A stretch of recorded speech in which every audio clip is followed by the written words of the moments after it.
اور میری نبوت کا زمانہ پاتے تو وہ ضرور میری ہی پیروی کرتے. یعنی اللہ رب العزت نے جب بھی کوئی کتاب نازل فرمائی نا اس امت اس وقت کے حساب سے نازل فرمائی. یعنی کہ جس دور میں جن احکامات کی پابندی ہونی چاہیے تھی وہ آئے. تو اگر پیارے رسول صلی اللہ علیہ وسلم نے فرمایا اگر موسیٰ علیہ السلام اب زندہ ہوتے تو وہ ضرور میری ہی پیروی کرتے. کیونکہ اب کے زمانے میں پیارے رسول صلی اللہ علیہ وسلم کے دنیا پر آ جانے کے بعد پھر قرآن مجید ہی کی پیروی کی جائے گی. پھر توریت اور انجیل چھوڑ دیے جائیں گے. اور توریت و انجیل یعنی کہ اگر اپنی درست حالت میں بھی ہوتے نا تو بھی چھوڑ دیے جائیں گے. اب تو درست حالت میں موجود ہی نہیں ہے تو اب تو کیا پکڑ لیں. وَلَن تَرْضَىٰ عَنْكَ الْيَهُودُ وَلَا النَّصَارَىٰ تم سے ہرگز راضی نہیں ہو سکتے یہ یہود نہ یہ نصارہ یہاں تک کہ آپ ان کے طریقے کی پیروی کرتے. کہہ دیجئے ہدایت تو صرف اللہ ہی کی ہدایت ہے. اور جو کوئی ہدایت آنے کے بعد علم آنے کے بعد پھر ان کی خواہشات کی پیروی کرے. یعنی کہ ایسا نعوذ باللہ من ذالک پیارے رسول نے تھوڑی نہ کرنا تھا. نہیں پیارے رسول کو سمجھا کر ہمیں سمجھایا جا رہا ہے. دراصل ان کے ذریعے سے ہمیں بتایا جا رہا ہے کہ اگر کوئی علم آنے کے بعد پھر خواہشات کے پیچھے لگتا ہے اپنا من گھڑت دین بنا لیتا ہے ما لک من اللہ من ولی ولا نصیر ایسے شخص کو پھر اللہ سبحانہ وتعالیٰ کی پکڑ سے کوئی نہیں بچانے آئے گا. نہ کوئی دوست نہ کوئی مددگار. اس کے پاس علم ہونے کے بعد پھر وہ خواہشات کے نفس کے پیچھے لگا رہا. الذین آتیناہم الکتاب یتلونہ حق تلاوتہ. یہودیوں میں کچھ تھوڑے انصاف پسند لوگ بھی تھے جو اپنی کتاب کو نیک نیتی سے تلاوت کرتے تھے اور پڑھتے تھے. ایسے ہی لوگ رسول اللہ صلی اللہ علیہ وسلم پر اور قرآن مجید پر بھی پھر ایمان لے کر آئے جیسے عبداللہ بن سلام اور ان کے ساتھی. ان کے ایمان لانے کی وجہ یہ تھی کہ پہلے انہوں نے توریت کو نیک نیتی سے پڑھا ہوا تھا. اور جو لوگ توریت سے ہدایت حاصل کرنے کی بجائے اس کی تعویل اس کے اندر تبدیلیاں اپنی مرضی کے احکامات ڈالنے میں لگے رہے وہ تو پھر بالکل ہی نامراد ہو گئے نا. یا بنی اسرائیل اذکروا نعمتی التی انعمت علیکم وانی فضلتکم علی العالمین. بنی اسرائیل یاد کرو ان نعمتوں کو وہ جو میں نے نعمتیں تمہارے اوپر کی اور بے شک میں نے فضیلت دی تم کو تمام جہان والوں. آخر میں پھر انہیں وہی ہدایت کی جا رہی ہے جو ابتدا میں کی تھی کہ اپنی خباثتوں سے باز آ جاؤ. جس دن کوئی شخص کسی دوسرے شخص کے کچھ کام نہ آئے گا. ڈرو اس دن سے لا تجزی نفس عن نفس شیئا کوئی نفس کسی دوسرے نفس کے کام نہ آ سکے گا. ولا یقبل منها عدل ولا تنفعها شفاعہ ولا هم ينصرون. کسی سے کوئی بدلہ قبول نہ کیا جائے گا کسی کی کوئی سفارش وہاں پر نہ چلے گی اور نہ ہی کسی کو مدد کی جائے گی. وَإِذِ ابْتَلَىٰ إِبْرَاهِيمَ رَبُّهُ بِكَلِمَاتٍ فَأَتَمَّهُنَّ. اور جب ابراہیم علیہ السلام کو اس کے رب نے آزمایا تھا چند کلمات کے ذریعے سے. کیسے آزمایا اللہ رب العزت؟ سب سے پہلے اللہ سبحانہ وتعالی نے ان کو توحید پرست بنا کر مشرک گھرانے میں پیدا فرما دیا. باپ نمرود کا خاص بندہ تھا بت بناتا بھی تھا بت بیچتا بھی تھا. سارے اہم کام اس کے نمرود کے سارے اہم کام یہ آزر ہی کیا کرتا تھا. سب سے پہلے باپ دشمن ہوا پھر رشتہ دار دشمن ہو گئے پھر سارے لوگ میلے پر چلے گئے اور انہوں نے پیچھے بتوں کو توڑ دیا. پھر آگ میں کود جانا گوارا کر لیا. پھر ننھے اسماعیل کو اور اس کی جوان والدہ کو بے آب و گیا وادی میں چھوڑا ہے اللہ سبحانہ وتعالیٰ کے حکم پر. پھر اسماعیل علیہ السلام تھوڑے بڑے ہوئے تو اللہ سبحانہ وتعالیٰ کے حکم پر ان کو ذبح کرنے پر راضی ہو گئے. یعنی کہ ابراہیم علیہ السلام کو بچپن سے لے کر بڑھاپے تک آزمایا جا رہا ہے اور ہر ٹیسٹ پچھلے ٹیسٹ سے بڑا ہے. وَإِذِ ابْتَلَىٰ إِبْرَاهِيمَ رَبُّهُ بِكَلِمَاتٍ فَأَتَمَّهُنَّ. اور ہم نے آزمایا اپنے ابراہیم کو بس اس نے کلمات کو پورا کر دیا. پورا ہوتا ہے قَالَ إِنِّي جَاعِلُكَ لِلنَّاسِ إِمَامًا. اور کہا میں لوگوں پر تمہیں امام بنانے والا ہوں. قَالَ وَمِن ذُرِّيَّتِي. فرمایا پیارے اللہ میری اولاد. یعنی کہ ہماری مینٹیلٹی ہے نا کہ ہم جو بھی چیز اچھی ہو ہمیں ملے تو ہم چاہتے ہیں ہماری اولاد کو بھی مل جائے.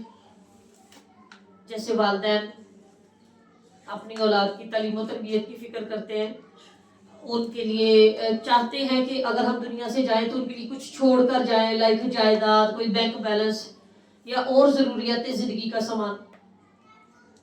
تو یہ انسانی فطرت ہے کہ اس کے پاس جو کچھ ہو اور اس کو وہ جو کچھ میں سے جو پسند ہو وہ اس کے بارے میں چاہتے ہیں میری اولاد کو بھی ملے.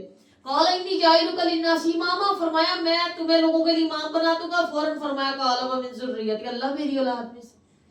قال لا ینال عہد الظالمین، یعنی کہ میرا جو عہد ہے وہ ظالموں تک، تمہاری اولاد میں سے جو گنہگار نکلیں گے ان تک نہیں، ان تک میرا وعدہ نہیں جائے گا، جو نیکوکار ہوں گے ان تک چلا جائے گا.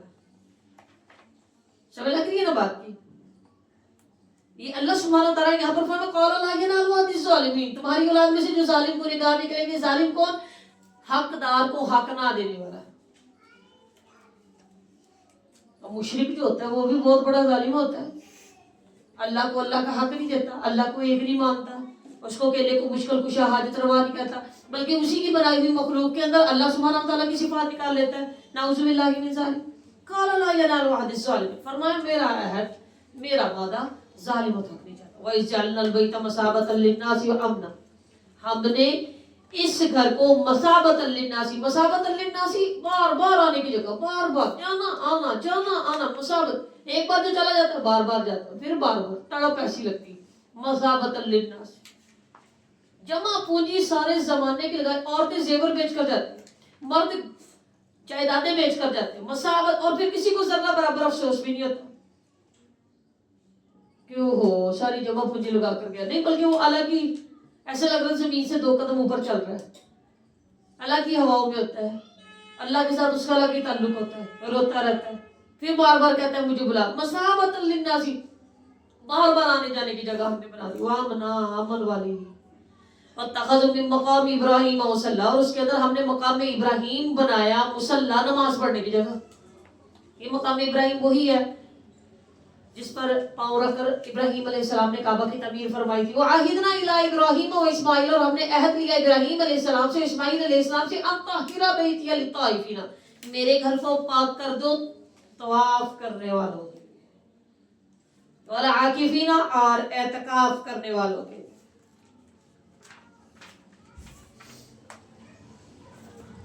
اس سے معلوم ہوتا ہے کہ اللہ سبحانہ وتعالیٰ کے گھروں کو صاف ستھرا کرنا، ہوادار کرنا نہایت فضیلت والا کام ہے. اور رکع السجود، رکوع اور سجود کرنے والوں کے لیے خوشبودار بنا دو، سکون والا بنا دو، آسانی والا بنا دو. وَإِذْ قَالَ إِبْرَاهِيمُ رَبِّ اجْعَلْ هَٰذَا بَلَدًا آمِنًا. اتنی محنت کی ہے نا اللہ جی، اب میں نے اب نا اس گھر کو امن والا کر دے. وہ بے آب ہو گیا، وادی میں تھا نا، ریگستان گویا، پتھریلے بڑے بڑے پتھر،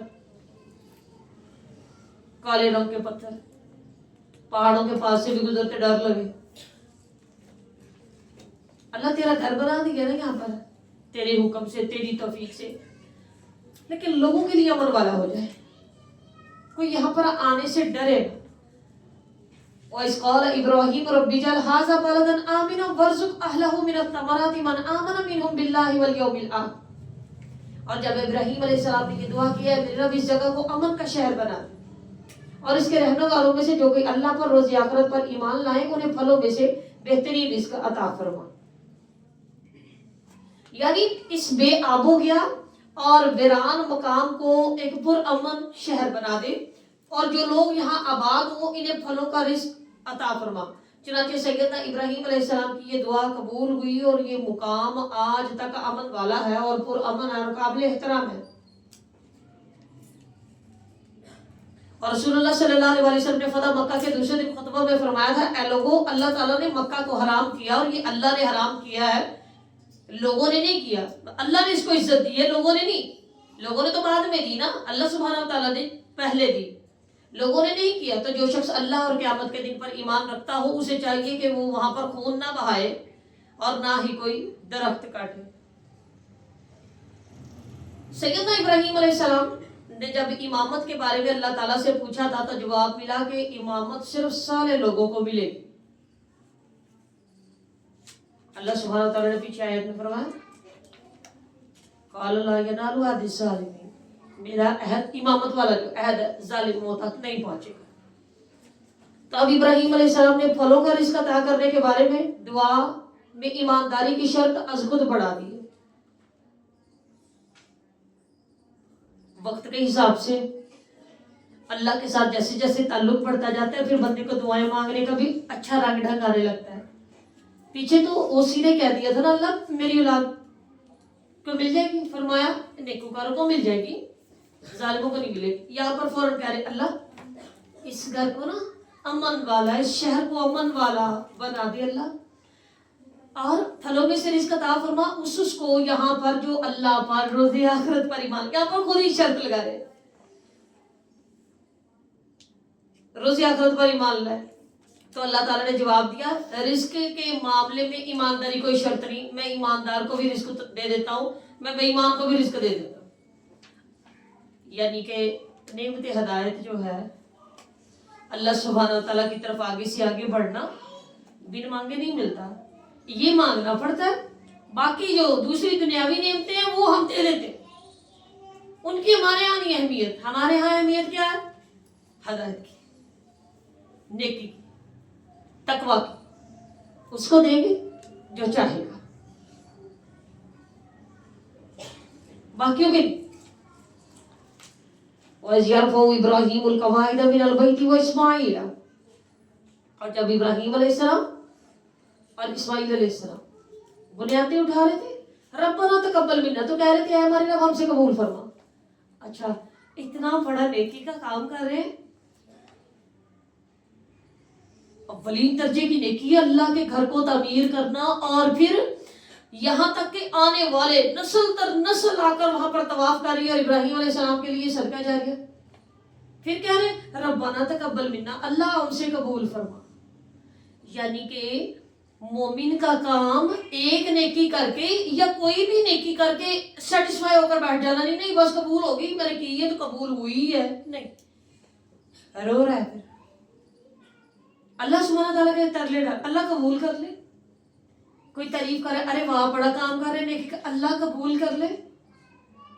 تم تو بڑی نمازیں پڑھتے, اللہ قبول کر لے. ارے تم تو روز ہی مدرسے چلے جاتے, اللہ قبول کر لے.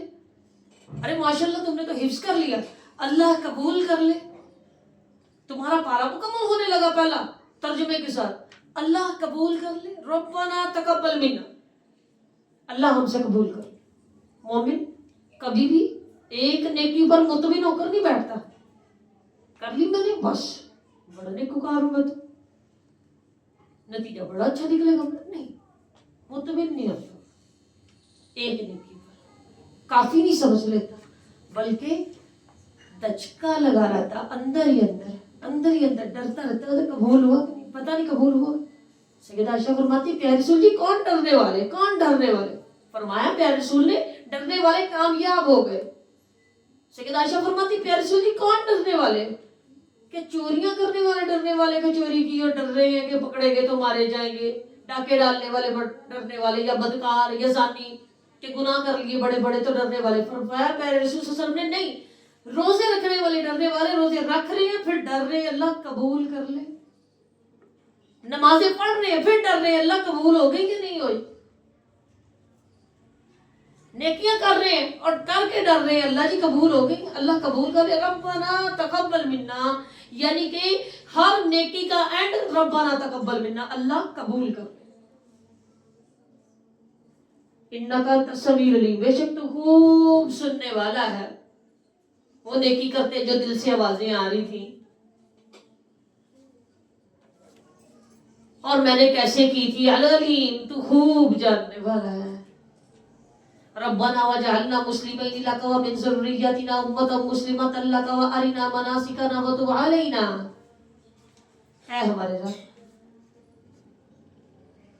ہم دونوں کو اپنا فرما بردار بنا لے, ہماری اولاد میں سے. اچھا پھر اولاد کا نام ہے, یعنی کہ یہاں پر بتایا جا رہا ہے بارہا مرتبہ جس مرضی ایج پر ہے نا. اب یہاں پر دیکھیں یہ دعا دونوں نے مانگی ہے. چلے ابراہیم علیہ السلام کا بچہ تو اسماعیل علیہ السلام ساتھ تھے, اور اسماعیل کا بچہ کہاں تھا؟ اسماعیل علیہ السلام کی تبھی شادی بھی نہیں ہوئی, ہو سکتا ہے کیا پڑھنا چاہو. جس بھی ایج پر ہیں اپنی دعا کے ساتھ فوراً اولاد کی دعا، اللہ مجھے نیک بنا، میری آنے والی نسلوں پر بھی نیکی جاری فرما، ربنا وجعلنا مسلمین لک ومن ذریتنا امۃ مسلمۃ لک، اے ہمارے رب ہم دونوں کو اپنا فرما بردار بنا لے اور ہماری اولاد میں سے بھی ایک جماعت ایسی پیدا کر جو تیری فرما بردار ہو، وَأَرِنَا مَنَاسِكَنَا وَتُبْ عَلَيْنَا، وَأَرِنَا سکھا ہم کو مناسکانہ عبادت کے طریقے، بعض کے مطابق حج و عمرہ کے طریقے مناسکانہ ہوتے، بعض کے مطابق ساری عبادت کے طریقے مناسکانہ، وَتُبْ عَلَيْنَا مہربان ہو جا ہم پر، انکا انت التواب الرحیم بے شک تو بڑا ہی توبہ قبول کرنے والا ہے، بڑا مہربان، ربنا وابعث فیہم رسولا منہم، اللہ تیرا گھر تو بن گیا نا، اب یہاں پر ایک رسول ایسا بھیج جو یہاں کے رہنے والوں پر تیری آیتیں پڑھ پڑھ کے سنائے، وَيُعَلِّمُهُمُ الْكِتَابَ اور ان کو کتاب سکھائے، وَالْحِکْمَةَ اور حکمت سکھائے، وَيُزَكِّيهِمْ اور تزکیہ کرے ان کا، اِنَّكَ أَنْتَ الْعَزِيزُ الْحَكِيمُ بے شک تو بڑا ہی زبردست ہے، خوب حکمتوں والا ہے۔ یعنی کہ پیارے رسول صلی اللہ علیہ وسلم کو ابراہیم علیہ السلام کی دعا پر مبعوث فرمایا گیا، کہ پیارے رسول صلی اللہ علیہ وسلم نے ایک حدیث میں یوں بھی فرمایا کہ میں ابراہیم علیہ السلام کی دعا،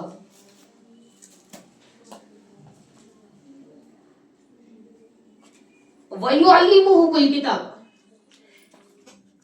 کتاب ان کو سکھائے، تلفظ سیکھنا،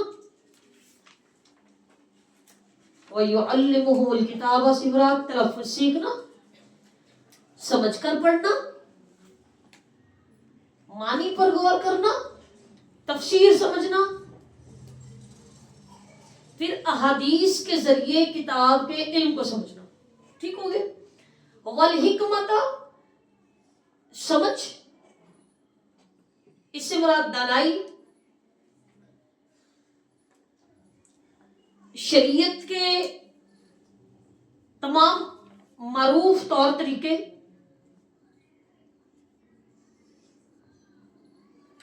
جو زندگی گزارنے کے لیے عملی طور پر سر انجام دیے جائے، وَيُزَكِّيهِمْ نفس کا تزکیہ کرنا، اپنے دل کو پاک کرنا، برائی کو اندر سے نکالنا اور وہاں پر اچھائی لے کر آنا، یہ سارا تزکیہ ہے۔ اخلاق میں پاکیزگی، عادات میں پاکیزگی، زبان میں پاکیزگی، عام زندگی گزارنے کے طور طریقوں میں پاکیزگی، انک انت العزیز الحکیم بے شک تو بڑا ہی زبردست ہے، خوب حکمت والا ہے۔ السلام علیکم ورحمۃ اللہ وبرکاتہ، وآخر دعوانا الحمدللہ رب العالمین، سبحانک اللہم وبحمدک، نشہد ان لا الہ الا انت، نستغفرک ونتوب الیک، والسلام علیکم ورحمۃ اللہ وبرکاتہ۔